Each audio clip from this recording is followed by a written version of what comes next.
Niki yang melaporkan terhadap beberapa orang. Dia ingin proses hukum terhadap beberapa orang yang telah mencemarkan nama baiknya.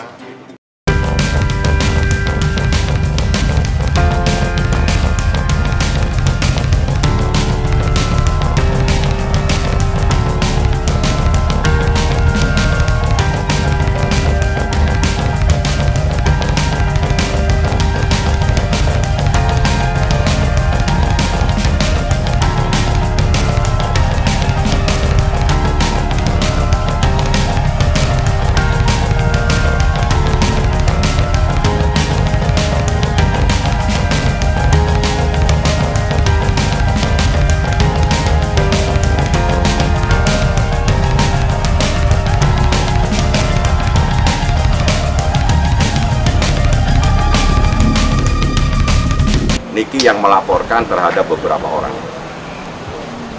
Ya.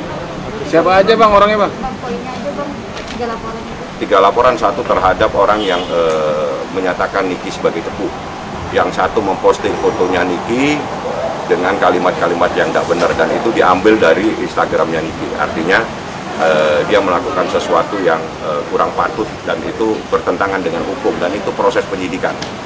Jadi dua-duanya penyidikan, yang satunya tadi nggak sempat kami tindak lanjuti karena keburu Niki tadi telepon dan dia harus balik ke acaranya seperti itu. Jadi ada 2 yang sempat kita tindak lanjuti, dua-duanya sudah dipanggil sebagai saksi namun tidak hadir.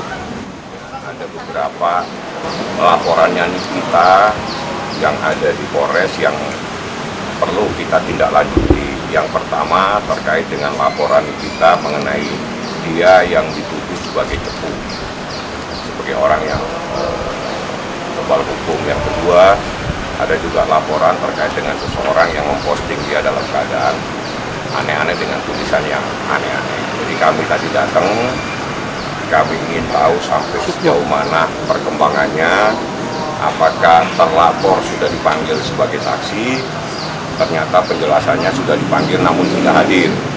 Nah, kami minta supaya proses hukum ini berjalan sebagaimana yang telah ditentukan dalam KUHP. Artinya kalau saksi tidak datang, apalagi dia saksi yang tanda kutip sebagai orang yang dilaporkan, kalau tidak datang ya dipanggil lagi secara patut untuk yang kedua kalinya. Kalau tetap tidak mau datang, saya minta supaya dipanggil secara paksa sebagaimana yang telah ditentukan di dalam KUHP. Jadi prosesnya seperti itu. Jadi kita datang khusus karena dia ingin proses hukum terhadap beberapa orang yang telah mencemarkan nama baiknya itu diproses sebagaimana yang telah ditentukan di dalam undang-undang. Jadi seperti itu. Jadi kita tadi menghadap, dijelaskan juga bahwa pihak terlapor juga menghadirkan saksi, diakomodir saksinya, dan sekarang tinggal bagaimana terlapor akan dipanggil sebagai saksi. Karena ini proses penyidikan, jadi dipanggilnya masih dalam kapasitas sebagai saksi untuk dimintai pertanggungjawabannya terkait dengan apa yang dikatakannya di media massa. Seperti itulah prosesnya. Artinya masih jadi saksi bang ya?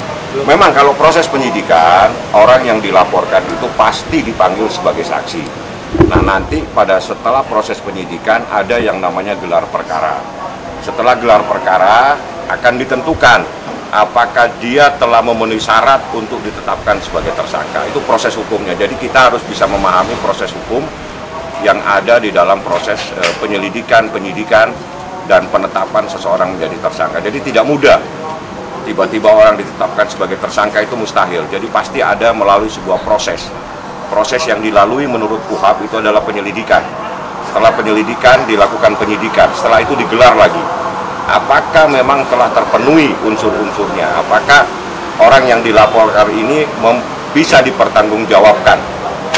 Karena dia dapat dipertanggungjawabkan telah diduga melakukan tindak pidana. Itu proses hukum. Kita harus pahami dan kita harus hormati proses ini. Karena hukum pidana acuannya sudah ada di dalam KUHP. Jadi kita tidak bisa menyimpan. Jadi kita hormati proses ini. Kami hanya minta kalau memang ada seseorang yang dilaporkan dan dia dipanggil tidak mau hadir, dipanggil lagi secara patut untuk kedua kalinya. Apabila juga tidak mau datang, mohon dipanggil secara paksa. Itu yang kami harapkan. Jadi ini kita juga meminta seperti itu. Jadi ada 2-3 tadi laporan Nikita dan semuanya alhamdulillah. Nikita juga mengucapkan banyak terima kasih tadi kepada penyidik karena laporannya dia diproses sebagaimana mestinya, jalan, dan walaupun itu berjalan dengan memakan waktu, karena memang kalau kita mencari keadilan tidak perlu lagi kita menghitung hari, kita harus cari keadilan itu sampai dimanapun juga, kita harus dapatkan keadilan itu, seperti itu. Bang, Yai sendiri kemana bang? Dia tadi sebetulnya dari awal nih kita memang tidak bisa, karena dia ada kegiatan yang tidak bisa dihindari, sehingga dia minta jam 12 siang. Setelah itu dia WA saya, bang nggak bisa bang, saya minta jam 6 karena ada pemotretan atau apa. Oke, tapi saya ada sidang, saya bilang. Setelah saya sidang, tiba-tiba dia telepon, bang kalau bisa sekarang, karena jadwalnya diundur nanti sekitar jam 5 atau jam 6 sore. Ya udah, saya yang datang ke Polres. Setelah itu nih kita datang. Jadi memang dia ada kegiatan, tapi karena hari inilah yang bisa, saya pun besok juga nggak bisa karena ada kegiatan lain. Jadi kita juga ada kegiatan lain. Makanya hari ini dia paksakan diri untuk hadir bersama saya untuk melihat sejauh mana proses hukum atas laporan-laporannya. Dan alhamdulillah semua diproses sebagaimana mestinya. Sudah dipanggil tidak datang, kami harapkan dipanggil secara patut untuk kedua kalinya. Kalaupun tidak datang, kami mohon dipanggil secara paksa.